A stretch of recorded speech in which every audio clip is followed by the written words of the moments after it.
Greetings, and more greetings to you, good people. My name is DJ Holly, and welcome to 2.5 Creative Studios. Chitubu che content, chitubu chisingapwi, chitubu chinonwa nemunhu wese, chitubu chakavhenekwa chikaongororwa nana mazvikokota kunzi aiwaka chitubu ichi chine content iri healthy, content yakachena, content iri clean, yakakodzera kunge chikonsumwa nemunhu akaita kunge iwewe. Ndosaka uri panapa muzuva ranhasi. So if it's your first time here, dzvanya subscribe button and the notification bell so that you don't miss out on any exciting content uploaded. Kana unge wagara uri mugaro wepanapa, dango kutenda nekuita sei nekukurumidza kubhadhara rent. Zvamanje nyaya ndiri kufambira ndohombe ma1 tati timbofambira nyaya yemazigi, timboona kuti maziga aya vanhu vari kuti chiinawo, zviri kumbofamba sei, zvakamira sei, chii chiri kumboitika, chii chiri kutaurwa pamusoro pemazigi aya. Handitika saka ndine mashoko andinawo kubva kuna Bishop Nyamakanga. Kuti asina kuona new program panapa inonzi chechi yanhasi, ndende naBishop Nyamakanga tichikurukura nyaya dzekereke, ende munoona video riripo every Sunday na 8 o'clock. Tinenge tiri panapa pachitubu tichizeya nyaya idzi dzemakereke, tichifumura nekuonesana kuti aiwaka apa uyu anenge arasika, uyu ngaadzoka apa. Kana newe uchifila kuti you want to participate muprogram iyoyo, ndibate namba dzangu ndo dziri pasi apa. Handitika kana une nyaya yaunayo yauda kushambadza, yauda kuti tifambire, ndibate futi pasame number. Kana une business raunaro rauda kushambadzirwa, ndibate futi pasame number. Handitika tobva tati kana uri mugaro wemuSouth Africa une business raunaro rauri kuita, ita mapepa chinhu chakanaka, register your company today. Bata wakomana namba dzavo ndo idzo dziri apo idzo. Woita sei vokuitira mudhiginyira wacho. Handitika wofambira nyaya dzako. Handitika at the same time tiri kuti usagare nemari mumba, mari ngaigare kubhengi, mari aigare pasi pepiro. Saka vhura an FNB account,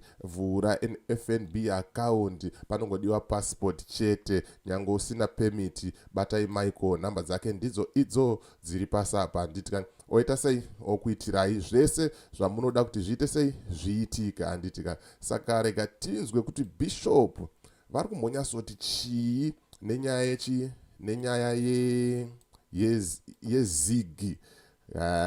Pari kupisa baba, pari kupisa. Rega tipinde mukavidhio tione kuti aufa. Right, seto. Haleluya, hama dzinodikana.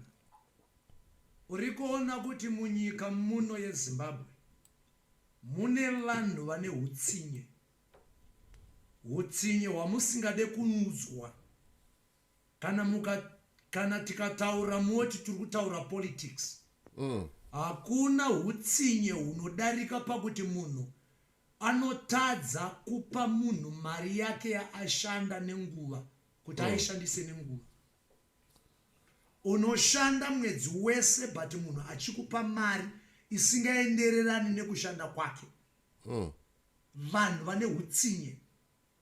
Uri kuona kuti nyika ine vanhu vane hutsinye vanogadzira mari yavasingashandise ivo but vachida kuti ishandiswe nevarombo.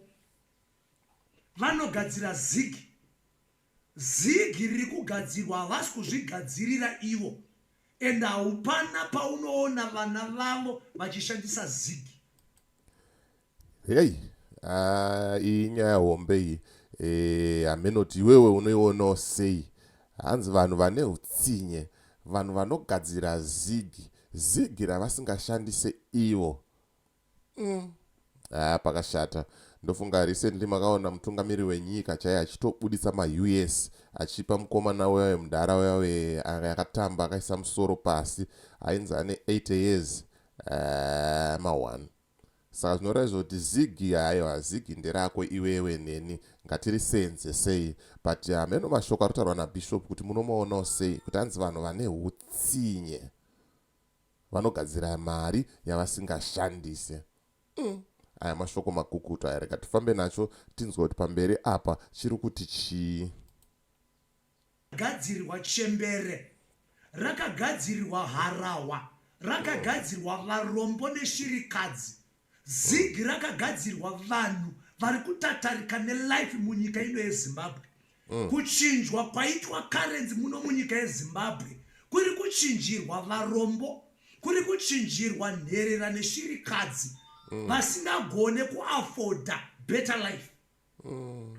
Kana zvikataurwa zvonzi Nyamakanga ari kutaura politics, ndoda kuti uverenge bhaibheri rako rese, zvikuru sei kuna Ecclesiastes na Proverbs, rinogona kukuudza nyaya dzese dzandiri kutaura pano.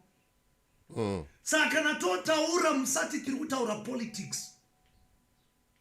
Nyaya idzodzi dzandiri kutaura pano kana dzikasataurwa neni samufundisi wechechi, ndeupi mwe munhu wamunotarisira kuti anouya achidzitaura?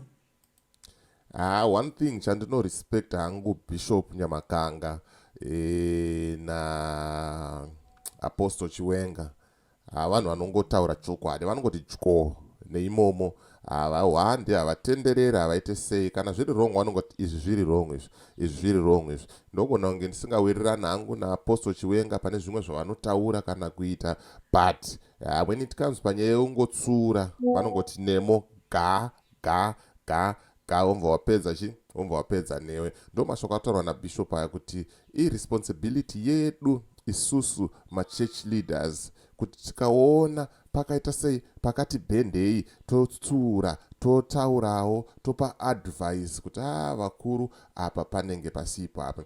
But zviri kuitika manje nenguva yatakurarama isusu machurch leaders takutoda kuwanika tirimo mukati imomo, tichiita zvatei tichiita kuvakuru kumusoro ikoko. Haisi secret yo, vakomana muri kuvaona vari kuenda kunoona mukuru, Magaya anga ariko, Passion Java anga ariko, vamwe vacho vari kutoshuvira kuti dai ndambodedzwawo ndambopindawo muchino.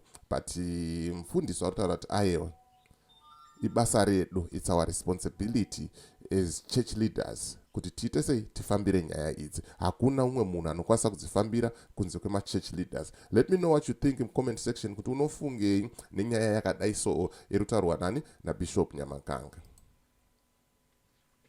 Uri kuona here izvezvi kuti macivil servants vari panguva yakaoma? Ngatibudiranei chokwadi pachene, tirege kuramba takarova imbwa takaviga mupinyi. Until when?